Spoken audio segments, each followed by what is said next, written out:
So for today, I'm going to teach you on how to fix your transaction error on your Trust Wallet.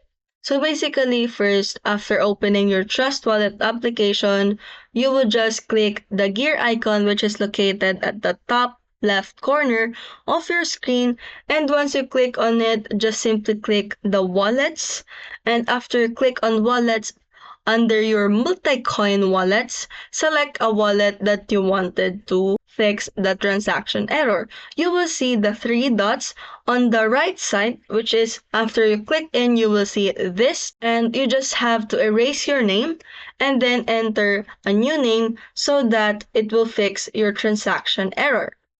And that's how you fix your transaction error on your Trust wallet. If you found this video helpful, don't forget to smash that like button and subscribe so you never miss a new video. If you have any questions or suggestions, just leave them in the comments below. Stay awesome, keep learning, and I'll see you in the next one.